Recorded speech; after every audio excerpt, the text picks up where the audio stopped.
Testando. Testou bem.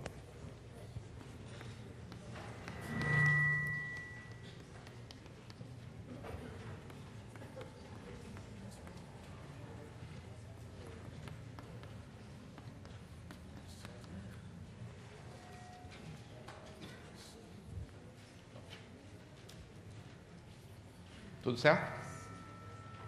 Pouco alto. Bem. Bem, bom dia para todos, pessoal do Rio, pessoal dos outros estados. Nós vamos dar prosseguimento aí nos temas que a gente tem tratado nessa edição do curso, que são tratados no livro A Matemática do Ensino Médio, volume 1, que essencialmente trata de funções. Esse é o material no qual o ensino na primeira série do ensino médio é centrado. E essa é uma escolha adequada. Quer dizer, nós todos estamos de acordo que o conceito de função que vai permear todo o estudo da matemática do nível médio em diante é uma escolha bastante adequada para se iniciar o ensino médio.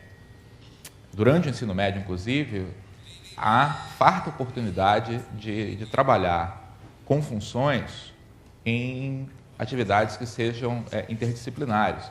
Então, física usa funções o tempo todo, tá? A própria química usa funções o tempo todo, a biologia deveria usar funções o tempo todo. Então, há uma oportunidade muito grande de se mostrar quão relevante isso é para a matemática e para as aplicações da matemática para as outras áreas. Tá? Infelizmente, não é isso que se consegue ao se terminar a primeira série do ensino médio. Eu não acho que, de modo geral, a gente seja bem-sucedido ao encerrar a primeira série, de passar para o aluno quão importante é aquilo que ele acabou de estudar. Ele aprende a fazer muita manipulação, tá? Em particular, com relação a funções exponenciais logarítmicas. Eu tenho certeza que o que o aluno vai lembrar, esse é aquele assunto que tinha que resolver umas equações assim, 2x2 menos 2x igual a 4 elevado a x. Aí eu tinha que igualar os expoentes, fazer umas continhas, discutir. O que ele vai lembrar é o aspecto manipulativo, tá? O aspecto algébrico do que é ensinado a respeito de funções. E perde o mais importante, pelo menos na minha opinião. O mais importante, na minha opinião, é que funções, tá, são a maneira que o matemático tem, tá, de descrever relações entre grandezas. Tá? E isso é o que é a parte crucial na atividade de modelagem matemática, de você descrever coisas que ocorrem no mundo com auxílio da matemática. Tá? Quase sempre, quando a gente fala em usar... quase sempre não, sempre que a gente fala em usar matemáticas nas aplicações, é isso que a gente está fazendo. Tá pegando uma situação que existe no mundo, que é formulada na linguagem do mundo, na linguagem que é específica de cada área, pode ser das ciências, pode ser também da vida cotidiana, tá? E transformar esse problema para a linguagem matemática para buscar uma solução dentro da matemática. E aí, retornar o resultado dessa resposta para a situação cotidiana. Então, nós fizemos, alguns anos atrás, quer dizer, dentro desses 13 anos que nós temos realizado nosso curso para professores de matemática do ensino médio, tá? Nós fizemos esse curso com vários sabores diferentes. Tá? E uma dessas realizações resultou na publicação desse livro, tá? Que é o livro Temas e Problemas, que é um dos livros... Pegou? Um dos livros da coleção de professores de matemática, se não me engano, está esgotado, mas vai ser reeditado. Então, ele vai estar disponível novamente aí nos próximos meses. Tá? E, de todo modo,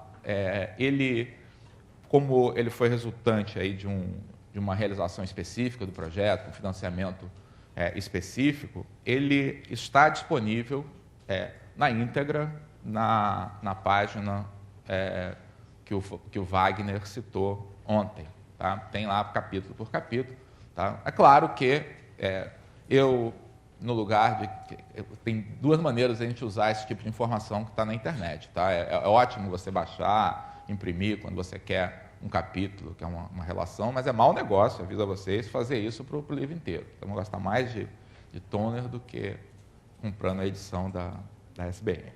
Então, por essa razão, apesar de estar disponível na internet, ele vai ser republicado. Então, o que a gente fez nesse curso foi tratar dos temas ligados, principalmente, mas não exclusivamente, à primeira série, sob o ponto de vista, tá, de ilustrar, tá, as diversas facetas aí das funções, tá, inspirados na resolução de problemas. Tá? E é exatamente isso, tá, que eu vou fazer hoje no que se refere a funções exponenciais logarítmicas. Quer dizer, eu vou estar muito menos interessado nesse tipo de coisa, tá, e muito mais em a gente pensar juntos a respeito de por que razão funções exponenciais são importantes ao ponto de estarem inseridas na matéria que a gente ensina, né, para os nossos alunos de todas as áreas aí no ensino médio.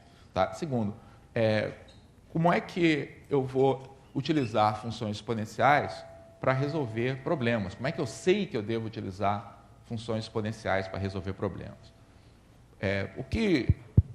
O meu sonho aí do que eu gostaria que um aluno que terminasse a primeira série do ensino médio tivesse no seu estudo de funções é uma espécie de uma caixa de ferramentas, né?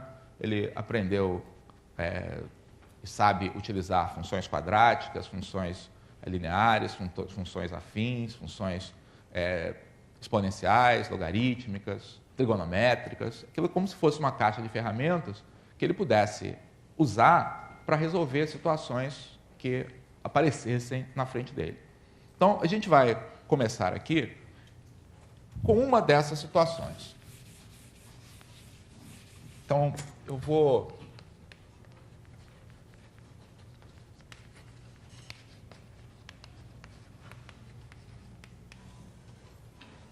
utilizar esse problema, tá, o problema da piscina, tá, para mostrar a vocês que, na prática, tá, quando a gente tem que resolver um problema utilizando matemática, tá, na prática, os problemas vêm, tá, sem um rótulo, olha, para resolver esse problema, use a função tal. Então, vou querer fazer aqui com vocês esse processo, tá, que aparece nessa etapa de modelagem, da gente pegar e escolher dentro dessa caixa de ferramentas aquela que é adequada ao nosso propósito. Então, esse problema eu vou colocar do seguinte modo. Eu tenho aqui uma piscina.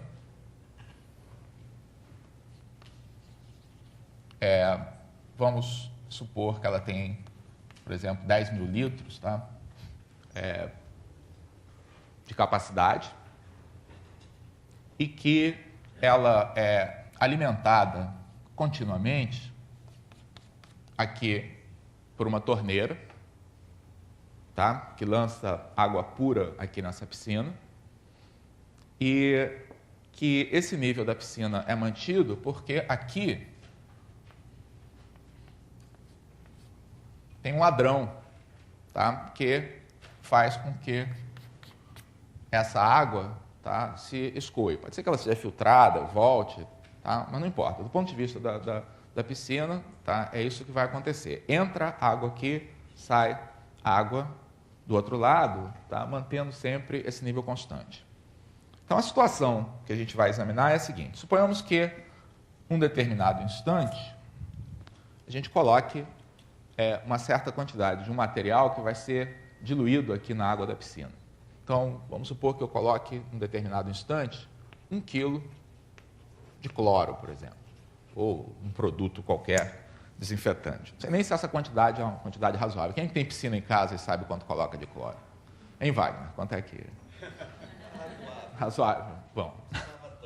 precisava de muito. Muito bem, mas é para matar todos os mosquitos da dengue, tudo aqui. Muito bem. Então, eu coloquei essa quantidade de cloro aqui na piscina, tá? Deixo passar um tempo, tá? Faço uma análise aqui na água da piscina e descubro que um certo tempo depois, então, para facilitar apenas a nossa formulação, que 1 hora depois, tá? Eu faça uma verificação, quer dizer, recolha aqui uma certa quantidade de água, faço uma análise aqui desse material, descubro que restam 900 gramas de cloro passadas essa 1 hora. Tá? Então, as perguntas aí que eu quero responder a respeito da situação são as seguintes. Quanto de cloro há na piscina 2 horas depois da colocação e 1 hora depois da colocação e, de modo geral, T horas após a colocação de cloro. Então, esse problema é como o capítulo relativo a funções exponenciais e logarítmicas, tá? É aberto no capítulo 3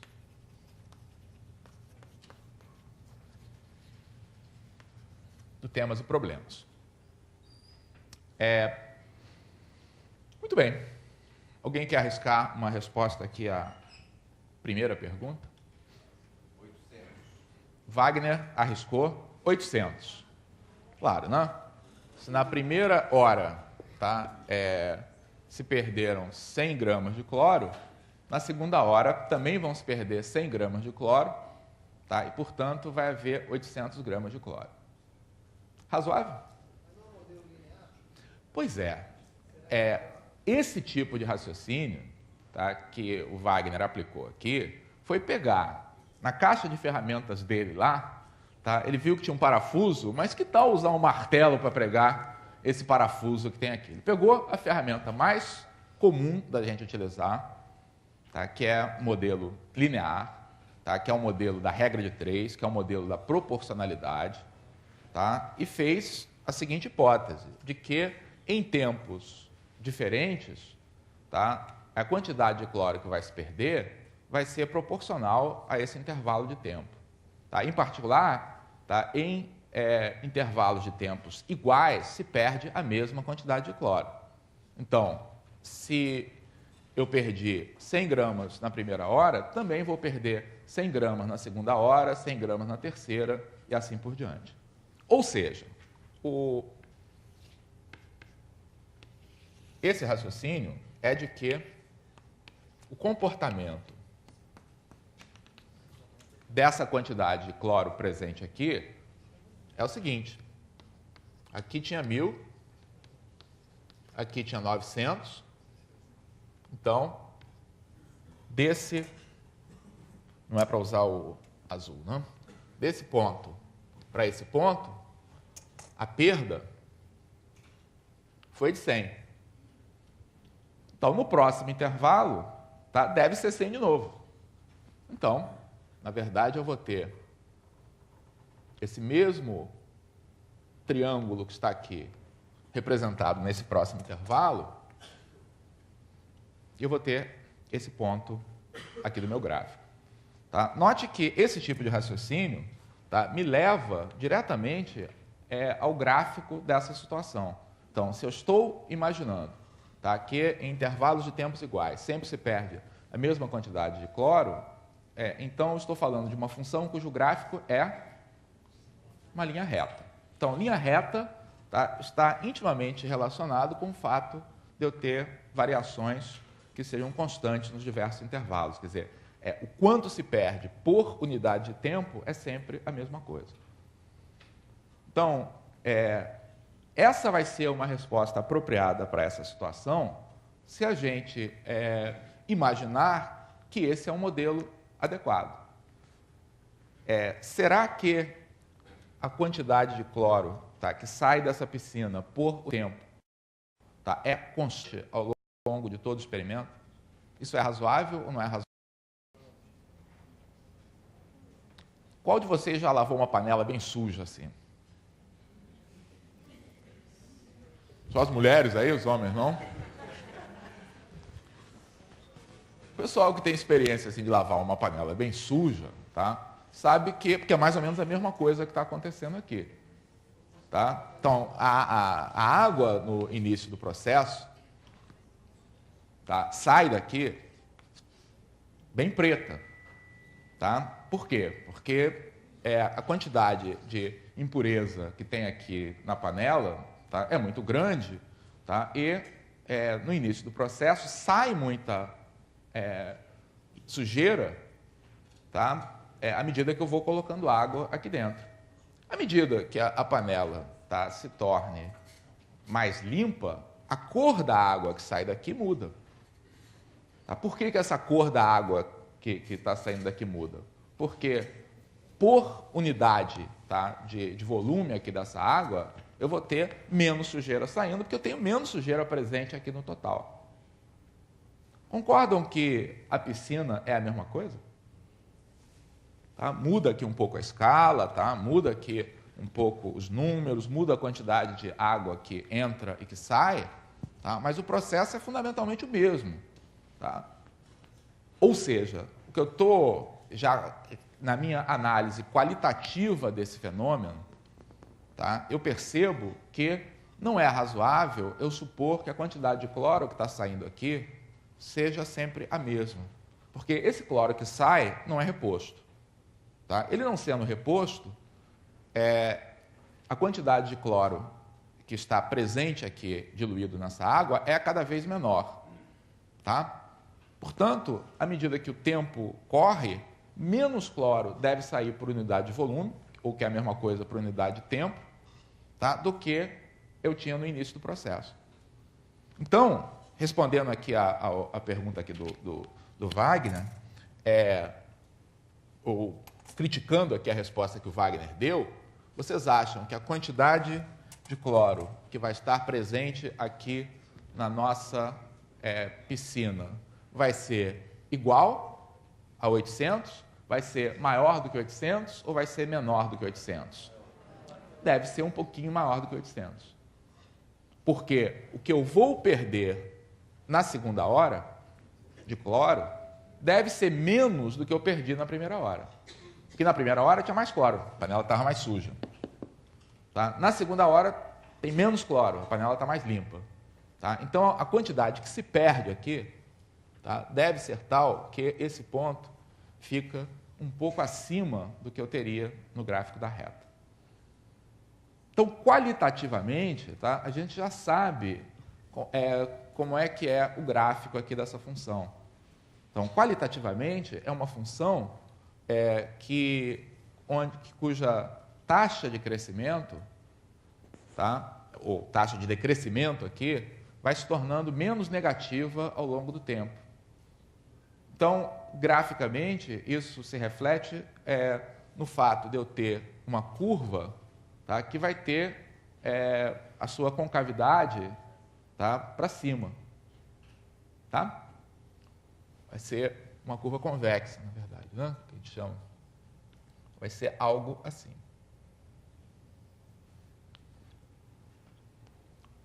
Tá?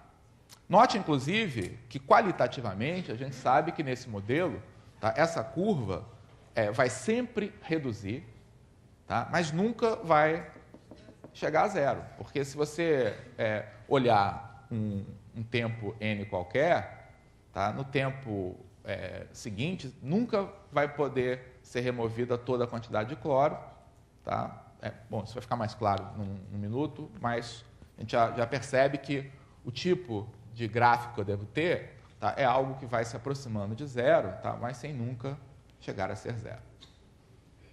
Então, o modelo linear, tá, que é o modelo mais simples da gente tratar, tá? E que se aplica de situações, tá? Entre outras coisas, o modelo linear, muitas vezes ele é adequado quando você está diante de um intervalo de tempo muito pequeno.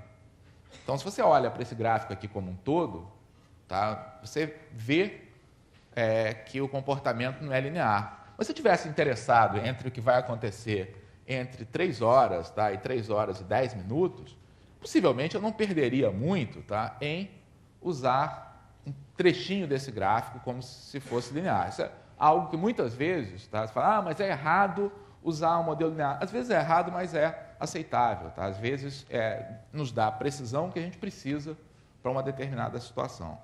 Tá? Essa é uma das razões pela qual o modelo linear é tão usado. Tá? É muito simples e muitas vezes ele funciona como uma aproximação adequada.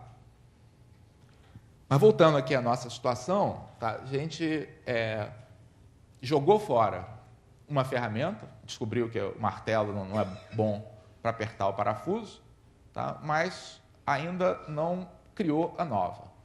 Tá? Então, como é que eu posso, primeiro, calcular esse valor para t igual a 2, aqui dessa função, tá? Ou, mais geralmente, como é que eu posso achar o valor da função num instante t qualquer? Alguma sugestão?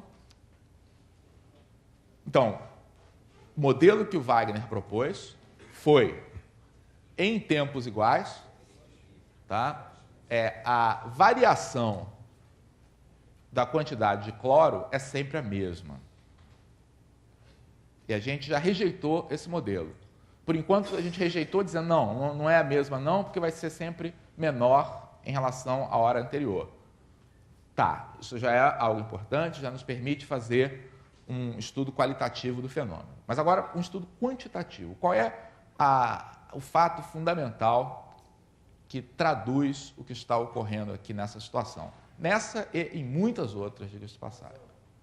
Proporcional à quantidade de cloro que tem. Quanto menos cloro, a taxa de decréscimo é menor. Então, o pessoal aí dos outros estados, a sugestão do colega, tá, do Bruno, não é isso? A sugestão do Bruno, tá, é de que o que está de errado no modelo do Wagner é que ele propôs que a variação da quantidade de cloro, tá, num determinado intervalo, tá, fosse sempre a mesma, desde para intervalos iguais. Tá? O que o Bruno está sugerindo é que não, tá, que a variação na quantidade de cloro deva ser proporcional, tá, ao que existia no início do intervalo. Estão de acordo com isso? A quantidade de cloro em cada instante. Pois é, mas aí o problema, tá, é que eu tenho que examinar aqui o que ocorre nesse intervalo de 1 hora aqui. Tá?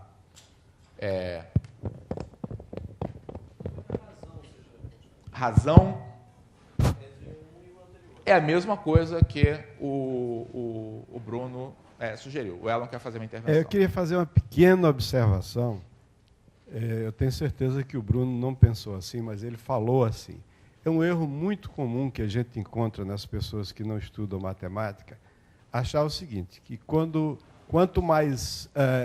menos cloro você tem, menos você perde. Aí o passo seguinte, logo é proporcional à quantidade de cloro. Não é? Quer dizer, isso corresponderia a dizer que toda função decrescente é linear. Isso não é verdade. Tá certo? Então, eu queria fazer essa observação só.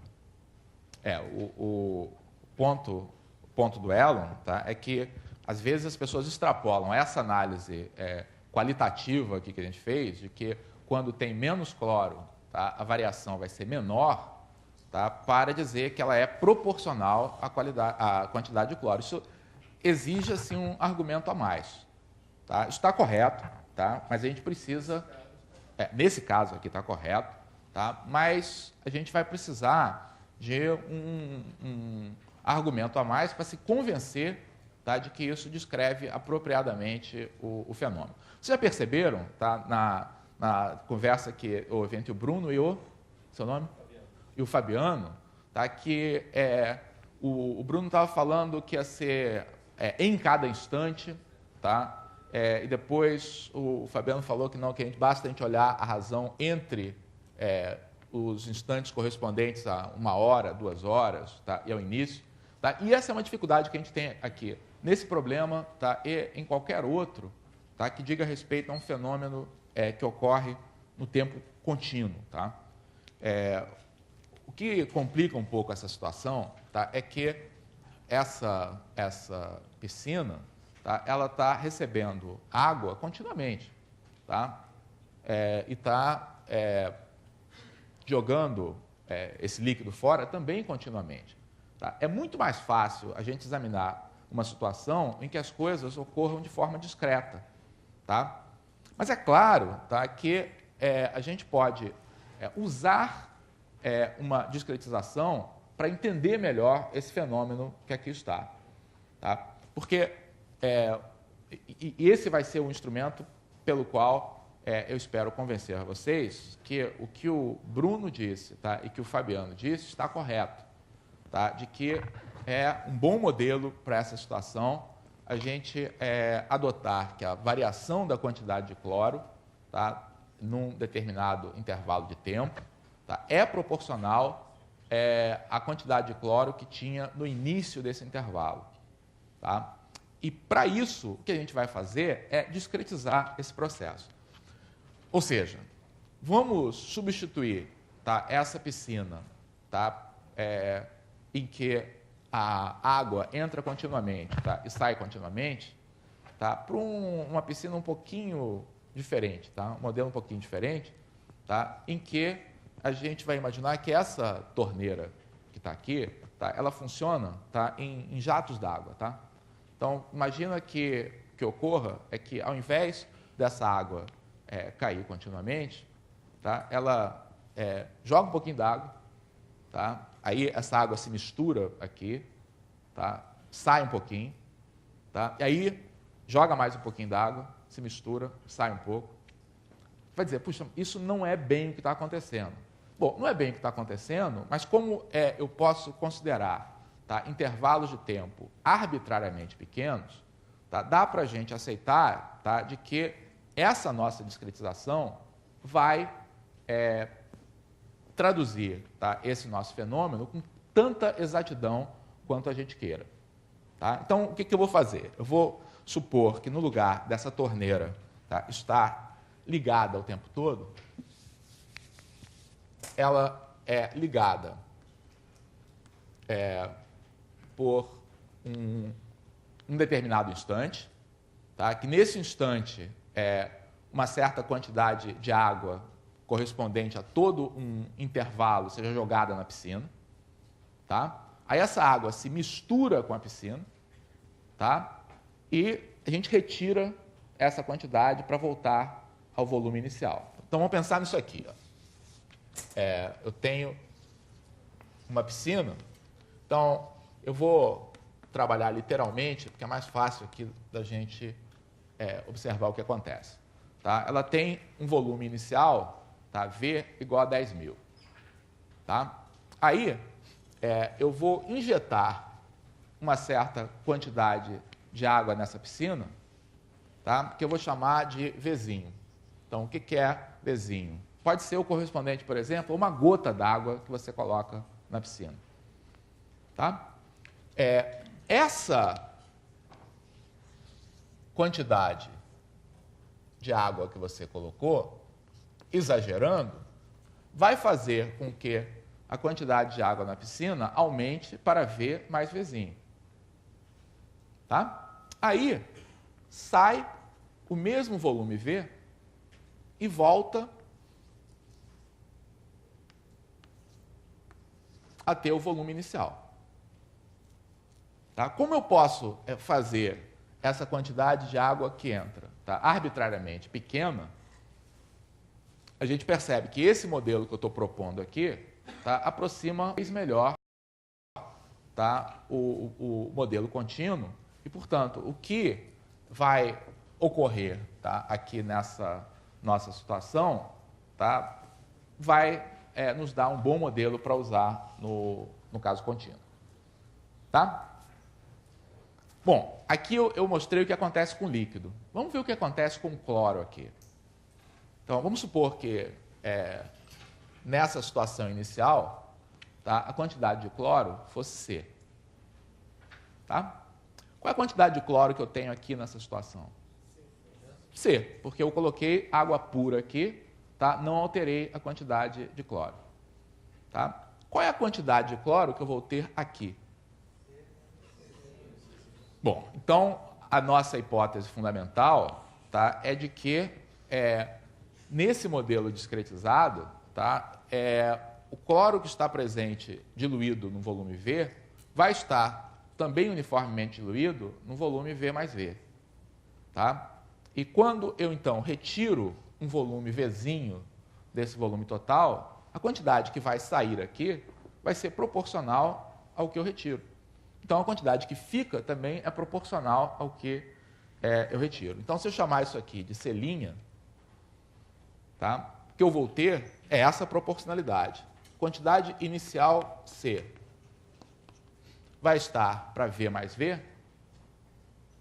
assim como essa quantidade que restou, C' está para V grande.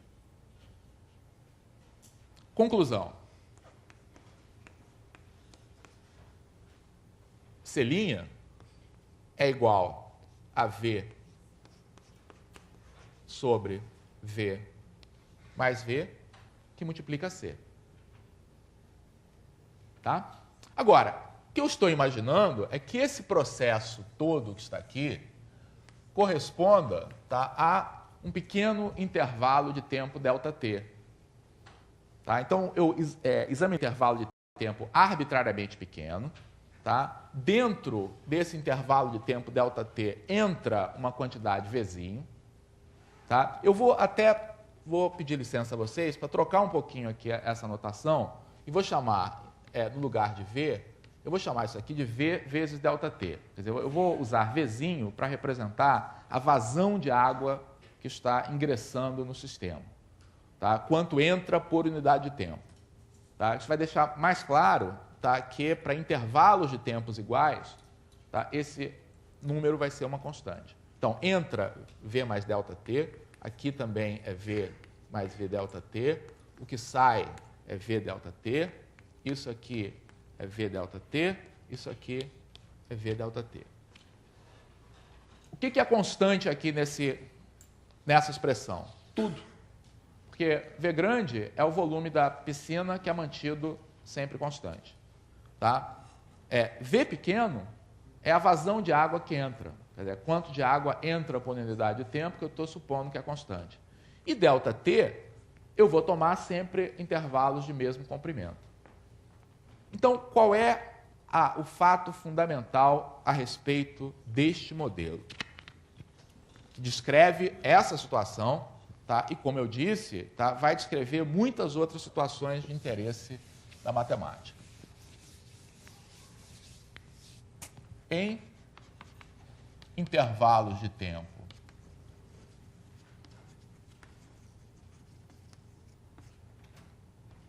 iguais,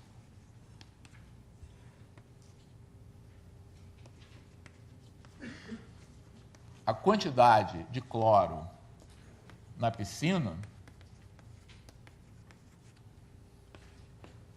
então, no modelo linear, tá?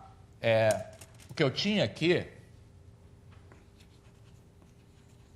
era isso. Decresce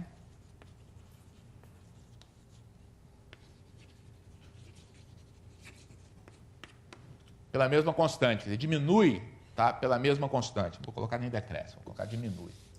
Diminui? Não, deixa decresce mesmo, tanto faz. O que eu estou dizendo, quer dizer, antes, a palavra não é melhor, não estou dizendo a palavra melhor. Oi, em intervalos de tempos iguais, a quantidade de cloro sofre decréscimos iguais.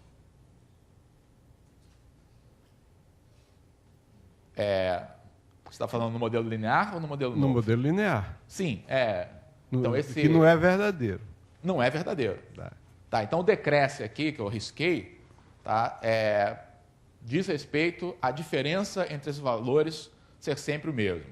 Tá? O que nós fizemos aqui foi rejeitar, tá, esse modelo, tá, e substituir por esse outro, onde, no lugar dos decréscimos serem sempre os mesmos, que conduziria a linha reta, o que ocorre é que essa quantidade é sempre multiplicada, tá, pela mesma constante que nós estamos identificando para o intervalo ΔT, que tem a ver com a razão entre o volume de água que a piscina tem e o volume de água que ingressa nesse intervalo. Tá? Isso, quer dizer, só o fato da gente perceber, tá, essa lei, todos estão de acordo aqui com essa lei? Permite agora a gente resolver as questões que foram colocadas. Tá? Então, se você percebe, tá, adota esse modelo que está aqui como um modelo adequado, tá, para resolver o nosso problema, tá? E a razão pela qual ele é adequado é que se você considerar um intervalo de tempo grande como uma sucessão de intervalos de tempo pequenos, em cada intervalo de tempo ele vai ser multiplicado pelo mesmo número. Tá? Então, se eu pegar um intervalo de tempo maior, essa constante multiplicativa vai ser a mesma para dois intervalos de mesmo comprimento. Tá? Então, essa, tá, é a propriedade que descreve esse tipo de fenômeno. Vamos, então, fazer a parte quantitativa que o programa pediu. Será que dá para a gente calcular qual vai ser a quantidade de cloro, então, 2 horas depois dele ter sido colocado aqui? O Wagner tinha falado antes, 800, a gente está rejeitando essa resposta. Qual a resposta que a gente daria agora, então? Hein? Então, o fato fundamental é que, antes, a gente tinha usado esse modelo, né? Reduziu 100, vai reduzir 100 de novo. O que a gente está percebendo é que não é isso que é adequado para essa situação. O que é adequado para essa situação é que aqui a quantidade foi multiplicada por quanto? De 1.000 para 900, qual foi a constante multiplicativa que representa essa variação? 0,9. Então, de 1 hora para 2 horas, o que deve ocorrer com essa quantidade de cloro? Também ser multiplicada por 0,9. Tá? Então, já sabemos a resposta aqui da parte A. Então, a resposta aqui da parte A, quanto de cloro vai haver na piscina após 2 horas?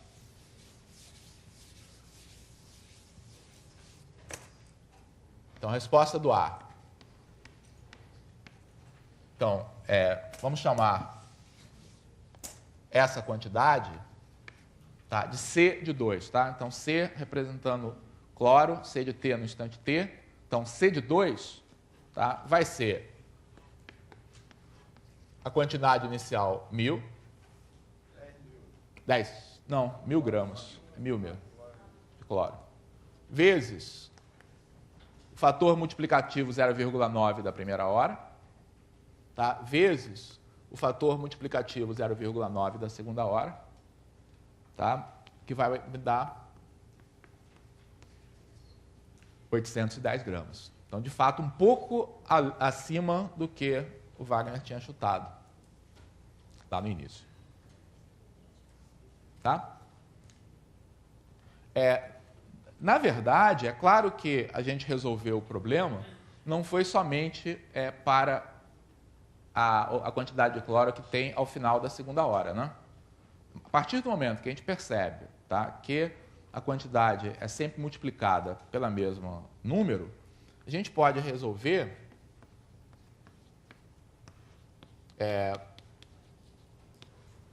já a determinação do valor de C de N para todo número natural n, né? Então, se n for um número inteiro positivo, esse raciocínio que a gente fez aqui para 2 horas se estende para as demais horas.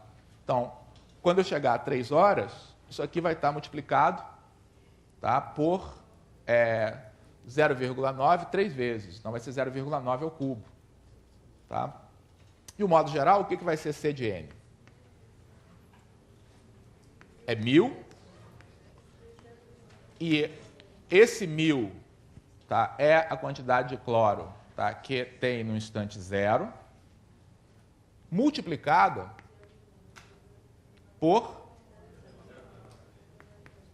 0,9 elevado a n. Tá? Isso aqui é a expressão de quê? Progressão geométrica ou de uma função exponencial? Eu espero que todos vocês já tenham notado que, na verdade, tá, esses dois objetos, quer dizer, progressões geométricas, tá, e funções exponenciais, são apenas duas visões para a mesma coisa. Tá? Uma é a visão discreta, outra é uma visão contínua. Mas toda função exponencial, possivelmente multiplicada por uma constante, dá origem a progressões geométricas quando a gente considera pontos igualmente equidistantes. Tá? E, por outro lado, toda progressão geométrica representa exatamente uma função exponencial multiplicada por uma constante calculada nos seus valores inteiros. Oi. Nesse momento, a gente escolheu 1 hora como referência. Observamos. Veja esse modelo linear. Se em 1 hora eu multipliquei por 0,9, na próxima hora eu pego o valor. No final da primeira hora eu multiplico por 0,9. Isso. Esse é o modelo. Isso. Agora, vamos supor que uma outra pessoa, eu não quero pegar um intervalo de 1 hora. Isso. Eu quero pegar um intervalo, no meu modelo, de 30 minutos ou meia hora. Será que vai cair 0,9 ou vai cair por um outro valor? Ou seja, se eu for diminuindo cada vez mais isso, eu vou chegar... É sempre 0,9? Eu sempre pego 9, se eu pegar menos. Eu vou ter, talvez, um valor diferente para multiplicar esse valor. 0,8, não sei. A pergunta do colega, para o pessoal dos outros estados aí que não ouviu, é o seguinte, no caso aqui, tá, eu fiz a minha análise aqui da quantidade de cloro que havia na piscina 1 hora depois. Tá? Suponhamos que eu tivesse feito essa análise 2 horas depois. Tá? Como é que o número que vai descrever essa outra situação se relaciona com o número original? Tá? Pelo menos foi isso que eu entendi da sua pergunta. A gente vai responder, vai começar a responder a essa pergunta aqui no item B. Tá? Porque no item B, justamente, eu peço isso. Tá? Se no lugar de eu ter feito, eu fiz a amostragem com 1 hora, mas na verdade, tá, eu preciso saber quanto de cloro vai ter de meia e meia hora. Tá? Eu fiz na primeira hora, mas puxa, mas eu bobeei, tá? Porque, na verdade, eu queria saber, tá, quanto é de cloro que vai ter na primeira meia hora. Tá? Para calcular, por exemplo, quanto de cloro vai haver 2 horas e meia depois. Então, como é que eu faço para chegar a esse instante? Então, sugestões? Como é que eu descubro a quantidade de cloro que vai haver meia hora depois de aplicada essa quantidade? O Wagner, precipitadamente, diria 950. É mais ou menos? O que vocês acham, hein? Vai ser mais ou menos? Aqui, o Wagner disse 800, tá? E era, na verdade, um pouco a mais do que 800. Aqui ele chutou 950. É um pouco mais ou um pouco menos que 950? Qualitativamente, a gente já sabe que deve ser um pouco menos que 950. Por quê? Porque se ao longo dessa hora inteira se perderam 100, na primeira meia hora é que se perdeu mais do que na segunda, porque na primeira meia hora tinha mais cloro. Então, na primeira meia hora tem que ter se perdido um pouco mais de 50, na segunda meia hora um pouco menos que 50. Qualitativamente, a gente já sabe que vai ser um pouco abaixo aí de 950. Tá? Quanto abaixo? 948,6. Como é que a gente chega a esse número? 0,9 elevado a meio, por quê? Não, porque o que você está falando é, já que é C de N aqui, tá? E eu estou perguntando quanto é que é C de meio, vamos fazer N igual a meio e ficar contentes com isso. Isso é meio problemático, tá? E reflete... Tá certa a sua resposta, tá? Antes de mais nada, tá? Mas não é muito legítimo, tá? A gente resolver o problema, tá? Para N natural, e aqui todos nós estamos convencidos de que para N natural a resposta é essa, e aí automaticamente, tá? Assumir que no instante N igual a 0,47, tá? Basta eu substituir N por 0,47 aqui, tá? Está certo, mas necessita uma justificativa.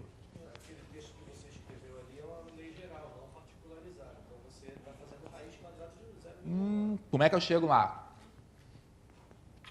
Não, é por aí, tá? Mas o que a gente vai fazer é o seguinte, tá? Eu não sei, tá? Qual é essa quantidade que está presente aqui nesse instante, tá? Mas vamos usar, como você disse, a nossa lei geral. Então, o que é a lei geral? A lei geral é que em intervalos de tempo, tá, de mesmo comprimento, eu devo ter o mesmo fator multiplicativo afetando essa quantidade. Então, eu não sei quanto tem aqui, mas sei que se aqui a quantidade foi multiplicada por uma certa constante K, então, daqui para aqui, vai ser multiplicada por uma constante K também. Tá? E agora sim, eu sei que no final das contas, ao passar do instante 0 para o instante 1, tá? Foi multiplicado no total por quanto? Por 0,9. Então, a relação que eu tenho é que K, então, para responder aqui a pergunta B, K vezes K tem que ser igual a 0,9. Tá? Portanto, realmente, o K é raiz de 0,9 ou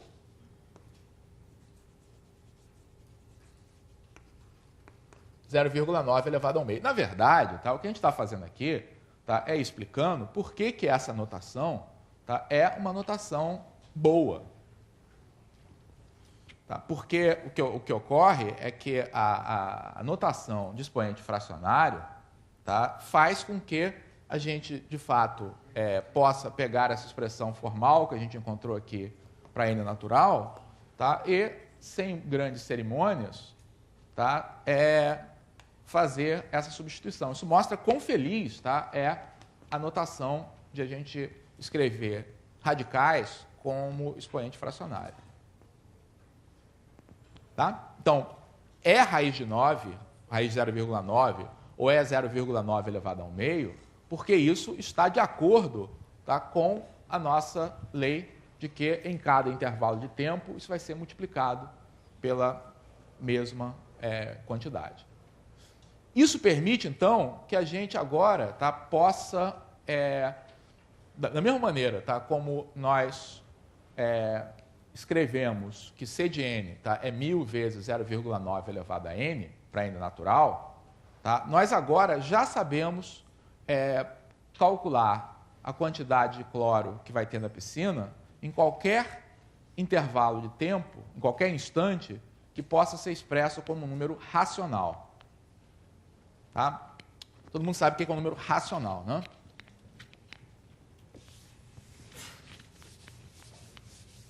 Números racionais. Então, aqui está um instante 0. A gente vai poder agora já responder a parte C por um número racional. Tá? O que é um número racional?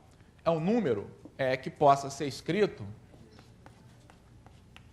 na forma P sobre Q, tá? Onde onde P e Q são números inteiros. Tá? Por que eu posso calcular qual é a quantidade de cloro que tem nesse instante P sobre Q? Porque, olha só, vamos pegar o denominador, tá, dessa fração, que é Q. Então, para fixar as ideias aqui, tá? Vamos raciocinar num caso concreto, tá? Vamos pensar em 8 terços, tá? Digamos que eu quisesse saber qual é a quantidade de cloro que fosse existir no instante 8 terços, tá? Então, esse denominador é 3. Então, o que eu faria seria pegar a fração 1 sobre Q, que nesse caso é 1 terço, tá? E observar que a quantidade de cloro que vai estar presente no instante P sobre Q, tá? Primeira coisa, ela vai ser o resultado, tá, de eu pegar o fator multiplicativo correspondente a 1 terço, tá, e aplicá-lo 8 vezes. Tá? Porque eu tenho 8 intervalinhos como esse, em que esse fator de multiplicação é o mesmo. Tá? Então, observa que C de P sobre Q, tá, pode ser escrito do seguinte modo.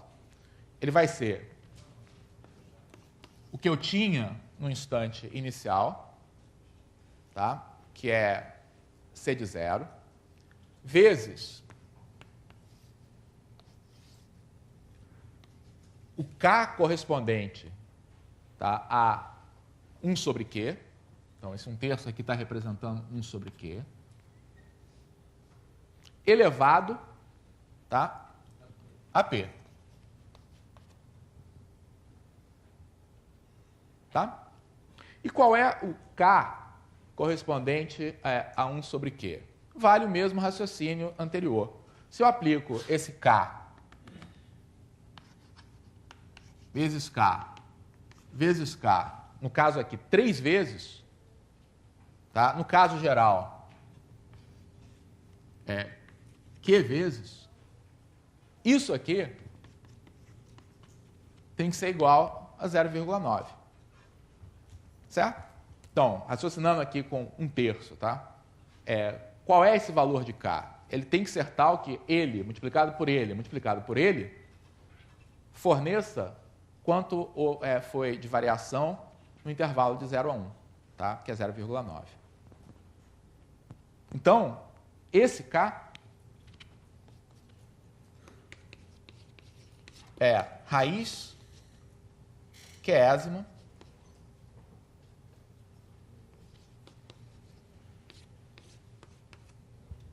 de 0,9, e tudo isso deve ser elevado a P. Tá? Então, essa é a resposta para um instante T racional. Tá? E aí, outra vez, vem então a conveniência da notação.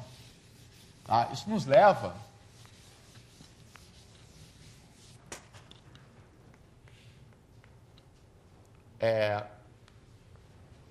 de que se eu tenho um número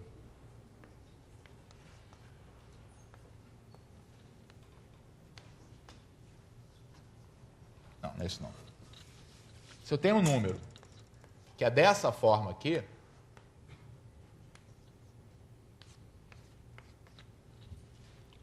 eu vou introduzir a notação A elevado a P sobre Q.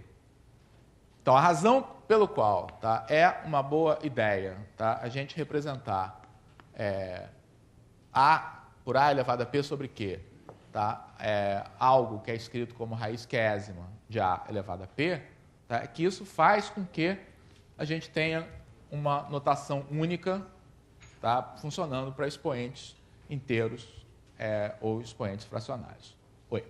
Paulo, é o seguinte, será que eu estou pensando na montagem do exemplo que você deu da panela, todos nós aplicamos a função exponencial na modelagem matemática, né? E será que nesse tipo de abordagem do aluno, nesse tipo de exemplo, na pergunta dele, por exemplo, você vai enxaguar uma roupa, por exemplo, né?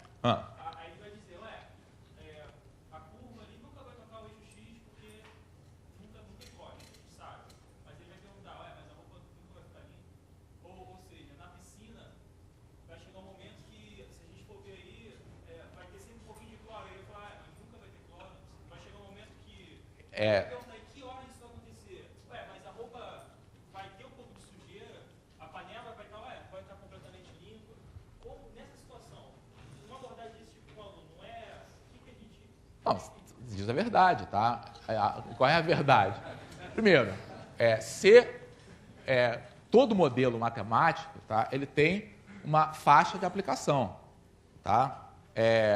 Se você for levar essa discussão, tá, aos últimos pontos, tá, você vai ter que dizer, então, na verdade, esse modelo contínuo não é apropriado porque a matéria no universo não é uma coisa contínua, é uma coisa discreta, tem átomos lá. Quando tiver um átomo ali, é a mesma coisa que se fosse zero. Então, todo modelo tem seus limites.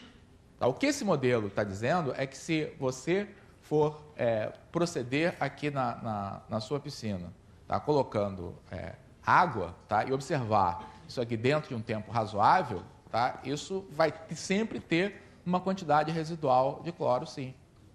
Tá? Para todas as finalidades práticas, quando essa quantidade de cloro se reduzir abaixo de um certo valor, tá? Para todas as finalidades práticas, ela vai poder ser desprezível, poder ser considerada zero. Mas dentro do nosso modelo matemático, ele sempre deixa uma quantidade de cloro presente aqui. Então, a conclusão, tá? A que a gente chegou até esse momento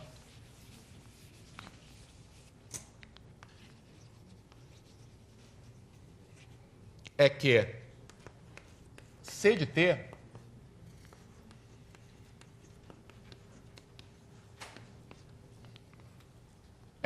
pode ser escrito, tá, na forma 1000 vezes 0,9 elevado a t para todo t maior ou igual a zero racional. Tá? E nós estamos muito próximos, então, da nossa conceituação do que é, tá, uma função exponencial. Só está faltando aqui, tá, do ponto de vista técnico, a gente dizer o que acontece para valores irracionais de t. Tá? O que acontece para valores irracionais de t? O que ocorre é que no momento em que a gente define uma função, tá, que seja crescente, tá, para todos os valores racionais de t, os valores dessa função nos pontos irracionais, tá, ela está definida por argumentos de continuidade. Tá? Isso está feito no livro A Matemática do Ensino Médio, volume 1, tá? Onde tem enunciado, tá, e demonstrado o seguinte teorema.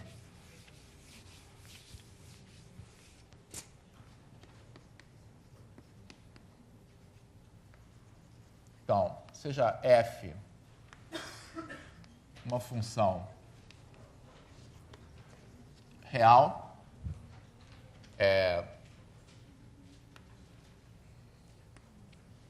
monótona,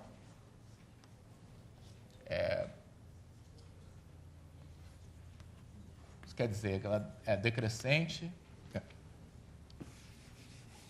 Vamos colocar crescente, estritamente crescente ou decrescente.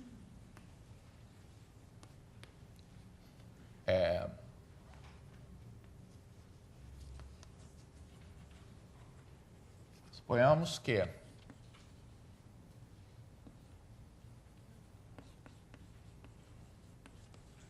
para cada h,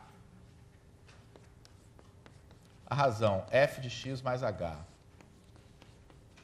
sobre f de x depende só de h.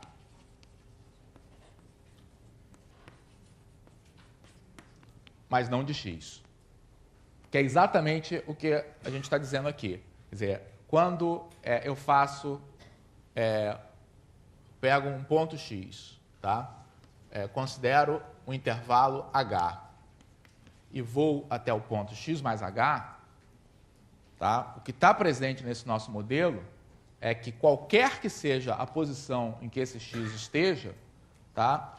aquilo pelo qual eu vou multiplicar o valor de f nesse ponto, tá, é sempre a mesma quantidade. Tá? Então, a razão f de x mais h sobre f de x depende de h, mas nunca depende de x. Para cada h eu tenho uma razão diferente.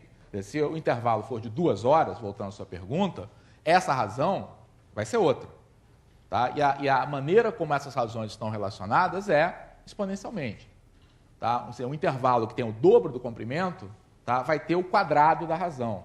O intervalo que tem a metade do comprimento, essa razão vai ser a raiz quadrada do original.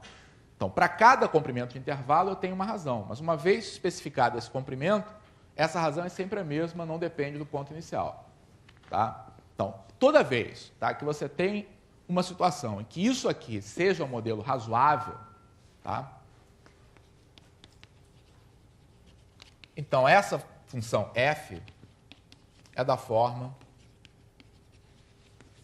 f de x. Essa função f aqui, eu devia ter falado que é uma função de R+, em R, na maior parte dos casos, é o que nos interessa. Tá? Então, é da forma f de x igual a vezes b elevado a x. Tá? Toda vez, tá, que você tem uma situação em que essa razão, tá, é constante, dependendo apenas de h, e constante variando x, tá, o modelo de função que a gente tem é de uma função que não é exatamente uma função exponencial, porque a gente está normalmente acostumado a chamar de função exponencial simplesmente o b grande elevado a x. Tá? Nesse tipo de função, eu tenho uma constante vezes uma função exponencial. Então, esse tipo de modelo funciona como uma ferramenta, tá, que devia fazer tanto parte da nossa caixa de ferramentas quanto a função afim, tá, quanto a função no qual a gente pensa, como Wagner logo pensou, do crescimento linear. Porque muitas vezes essa, tá, é a lei que governa o nosso fenômeno. Será que vocês poderiam me dar alguns exemplos de situações que são naturalmente modeladas como função exponencial? E vejam bem, não adianta você dizer coisas que você sabe de cor, porque eu vou perguntar por que que é. Tá? Você então vai ter que ter a explicação de que, porque se eu considerar intervalos de mesmo comprimento, eu sempre tenho esse valor multiplicado pela mesma quantidade. Tá? Então, qual é o exemplo que você ia dar? Por exemplo, radioatividade, excelente exemplo. Tá? Essa é uma oportunidade, inclusive multidisciplinar, tá? Da gente utilizar a matemática para uma matéria correlata, que é a química. Só que, da maneira como normalmente é feito, tá? Simplesmente se informa ao aluno que a lei de decaimento radioativo é uma lei exponencial. Nem os livros de química explicam, nem o professor de matemática explica. Tá? Então, a pergunta para vocês é por que é razoável a gente adotar um modelo como esse para decaimento radioativo? Por que a lei de decaimento radioativo deve ser uma lei exponencial? Por quê? A probabilidade da emissão de uma partícula é proporcional à quantidade da amostra. O que o colega está colocando é em termos de probabilidade, tá? E é muito próximo realmente do que acontece. A explicação está muito boa. Tá? Pensa aqui que você tem uma massa de material radioativo. Então, o que é um material radioativo? É um material onde existem nele alguns átomos que estão presentes nesse material. Então, por exemplo, você tem uma massa de urânio, tá? Dentro dessa massa de urânio, você tem vários isótopos presentes. Tá? Então, isótopos de um material são átomos que têm o mesmo número atômico, quer dizer, tem mesmo número de prótons e elétrons, mas tem números diferentes de nêutrons. Tá? E alguns desses isótopos são instáveis, são radioativos. Isto é, eles têm nêutrons demais lá no núcleo, tá? E tendem a se desintegrar, emitindo partículas, em geral se transformando em outros materiais. Tá? Então, esses átomos que estão aqui, é como se eles tivessem um reloginho próprio lá e que a cada instante jogasse uma moedinha para o alto. Será que agora vamos desintegrar ou não? Tá? Então, eles têm uma certa probabilidade, tá, de se desintegrar em cada intervalo de tempo. Então, se eu olho, tá, para um determinado intervalo de tempo, a quantidade de átomos que efetivamente se desintegram, tá, vai ser proporcional à quantidade de átomos que eu tenho presente na minha amostra. Então, se eu tenho aqui uma amostra que tem, digamos, 10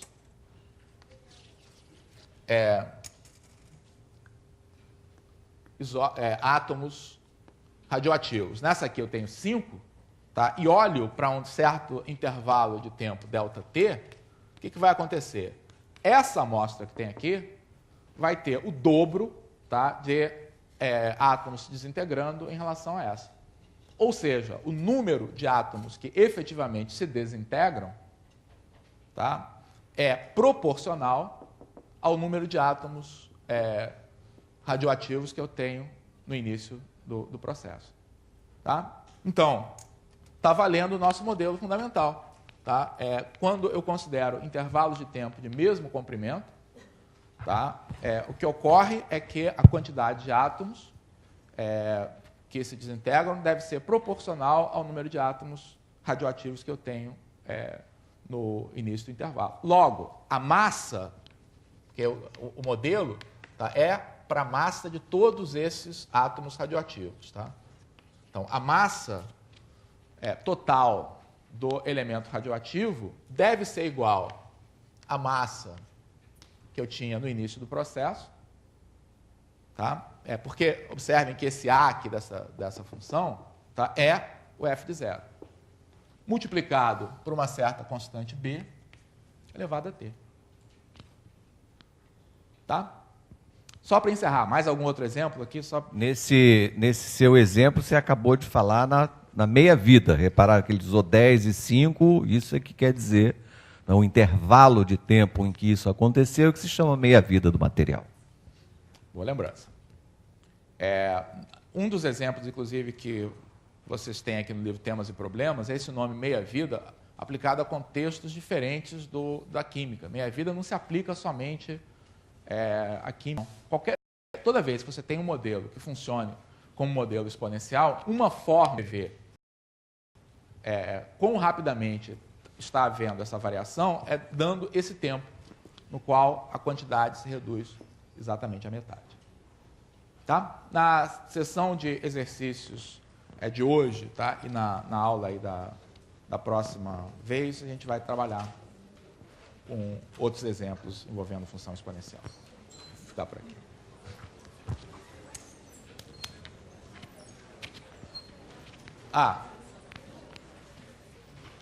Os exercícios que a gente vai fazer são do livro Temas e Problemas, tá? Você não vai estar aí à tarde? Eu vou estar no ímpar, mas não vou estar aqui. Na sala? Bom, então, deixa esse livro comigo, então, para conferir a resposta. Claro. Pessoal...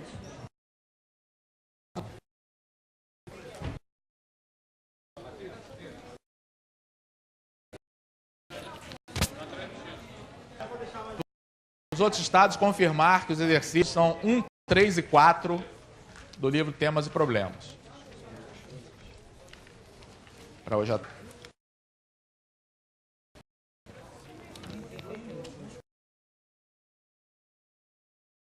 Esses sobraram.